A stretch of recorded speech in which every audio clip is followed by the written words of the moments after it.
Last class को ही हम continue करेंगे और यहाँ पे हम मिट्टी का दूसरा भाग पढ़ेंगे जो कि नवीन जलोढ़ मिट्टी है।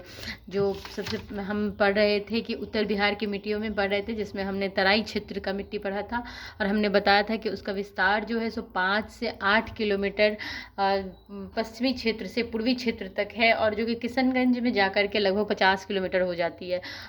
इसकी जो पट्टी है ना, तो लगभग कह सकते हैं कि इन मिट्टियों का मतलब तराई क्षेत्र की मिट्टी का जो विस्तार है वो पश्चिम चंपारण, पूर्वी चंपारण, सीतामढ़ी, मधुबनी, सुपौल, अररिया तथा किशनगंज के उत्तरी भाग में। अब ये देखिए पश्चिम बंगाल है ना, पश्चिम चंपारण, पूर्वी चंपारण, सीतामढ़ी है ना, मधुबनी, सुपौल, अररिया और ये जो किशनगंज है, इसके उत्तरी क्षेत्र में, ये पूरे भाग में नहीं है तराई क्षेत्र, इसके उत्तरी भाग में जो है वो कुछ किलोमीटर तक जो है वो तराई क्षेत्र की मिट्टी है। अब हम यहीं पे दूसरा पढ़ेंगे नवीन जलोढ़ मिट्टी। यह मिट्टी प्रत्येक वर्ष आने वाले बाढ़ के कारण बनती है, जो कि गंडक, बूढ़ी गंडक, कोसी तथा महानंदा के अवसाद से निर्मित है। अब नवीन जलोढ़ मिट्टी, जैसा कि नाम से स्पष्ट है कि नया मिट्टी है, ये मिट्टी है ये, तो ये मिट्टी जो है सो नदी के बहाव के कारण, जो मतलब हर साल जो बाढ़ आती है उसमें जो नदियाँ निक्षेप लाती है उससे नवीन जलोढ़ मिट्टी का निर्माण होता है। ठीक है, और जो नदी है हमारी वो सही में रहेगी, गंडक, बूढ़ी गंडक, कोसी, महानंदा, यही नदी जो बाढ़ लाती है और हर बार इस मिट्टी का निर्माण होता है, इसीलिए इसे नवीन जलोढ़ मिट्टी कहते हैं। यह मिट्टी उर्वरता के दृष्टिकोण से सर्वाधिक उपजाऊ है। नया है तो ये जो है सो काफ़ी उपजाऊ होती है। नवीन जलोढ़ मिट्टी को खादर के नाम से भी जाना जाता है। इसे क्या कहा जाता है? इसका दूसरा नाम है खादर। इस मिट्टी में चूना की कमी है। इसमें मुख्यतः बालू और चिकनी मिट्टी का जमाव होता है। यह मिट्टी धान और गेहूं की खेती के लिए अत्यंत उपयोगी है। इन मिट्टियों का विस्तार उत्तर बिहार के सर्वाधिक हिस्सों में है। अब ये देखिए, ये जो है यहाँ पे हमारा तराई क्षेत्र का जो मिट्टी हो गया, इसके बाद जो मिट्टी होगी वो नवीन जलोढ़ मिट्टी होगी और ये बाढ़ के कारण होती है। इसके कारण जो है हर साल बाढ़ आने के कारण इन मिट्टियों का जो है सो नया निर्माण होता है, तो ये उपजाऊ होती है। इसे खादर के नाम से भी जाने जाते हैं और ये उत्तरी भाग में पाया जाता है ना। तो नवीन जलोढ़ मिट्टी तराई क्षेत्र की मिट्टी के बाद हो गया हमारा नवीन जलोढ़ मिट्टी और इसका जो सर्वाधिक विस्तार है वो उत्तर बिहार में है, उत्तर बिहार में है। ठीक है, अब तीसरा है बलसुंदरी और जिसका दूसरा नाम दोमट मिट्टी है। तो इन मिट्टियों का विस्तार बिहार के उत्तर पश्चिम भाग में है, उत्तर पश्चिम भाग में। उत्तर मैं बाद में आपको दिखा दूंगी मैप बना करके। उत्तर बिहार के और उत्तर और पश्चिम क्षेत्र में किसका है? बलसुंदरी दोमट मिट्टी का विस्तार है। ठीक है, तो जिसमें कि सारण, सिवान तथा गोपालगंज, ये देखिए सारण,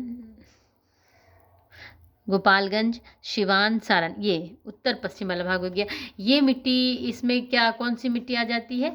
इसमें आ जाती है बलसुंदरी दोमट मिट्टी। ये मुख्यतः 3 जिला कह सकते हैं, ये उत्तर पश्चिम वाले भाग में जो है ये इस मिट्टी का निर्माण होता है।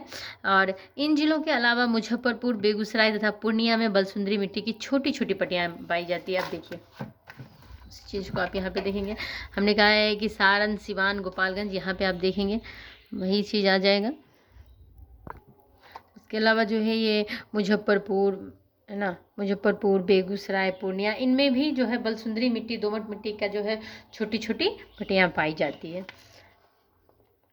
घाघरा तथा गंडक के दोआब के साथ ये कोसी तथा महानंदा नदी के दोआब में भी विस्तृत होती है। जब हम नदी का क्लास करेंगे तो वहाँ आपको दिखाएंगे कि कौन नदी कहाँ से निकलती है। दोआब, यहाँ मैं पहले आपको बता दूँ, दोआब का मतलब होता है दो नदियों के बीच का जो स्पेस जगह होता है उसे कहते हैं दोआब। तो इसे घाघरा और गंडक के दोआब के साथ साथ ये कोसी तथा महानंदा नदी के दोआब में विस्तृत होती है। कौन सी नदी? ये बलसुंदरी मिट्टी। यह मिट्टी तराई क्षेत्र के दक्षिण तथा कोसी क्षेत्र में पूर्णिया एवं सहरसा जिलों में पाई जाती है। इन मिट्टी की जो उर्वरा शक्ति होती है वो काफ़ी अधिक होती है। इन मिट्टियों में गन्ना, मक्का, धान, जूट एवं गेहूं की फसल अच्छी प्राप्त की जा सकती है। इसके अलावा यहाँ पर आम, लीची और केले की खेती के लिए भी यह प्रसिद्ध है। पुराने जलोढ़ मिट्टी में चूने और पोटास की मात्रा अधिक होती है। तो जो जलोढ़ मिट्टी है, ये बलसुंदरी मिट्टी को जो है आप तराई मिट्टी, दोमट मिट्टी कहेंगे, आप इसे पुरानी जलोढ़ मिट्टी भी कह सकते हैं, है ना। एक मैंने इससे पहले नवीन जलोढ़ मिट्टी पढ़ी थी। तो सबसे पहले जो ऊपर वाले परत में आएगी वो तराई मिट्टी होगी, फिर नवीन जलोढ़ मिट्टी, और फिर जा करके वो बलसुंदरी कहें या पुरानी जलोढ़ मिट्टी कहें या फिर दोमट मिट्टी कहें, तो इस मिट्टी का निर्माण होता है। अब हम ये तो नहीं कह सकते कि लाइन बाय लाइन वो मिट्टी ऐसी बिछाई हुई है ना।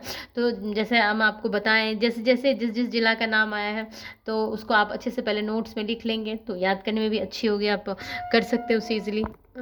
तो ये जो पुरानी जलोढ़ मिट्टी है इसमें किसकी मात्रा है, चूना, पोटास, और पोटास की मात्रा जो है वो अधिक होती है। वहीं नवीन जलोढ़ मिट्टी में हमने कहा था कि चूना की मात्रा कम पाई जाती है, और ये जो है जूट, गन्ना, मक्का, इन सब के लिए अच्छी मिट्टी मानी गई है। चौथा आ जाता है आपका अवशिष्ट मिट्टी।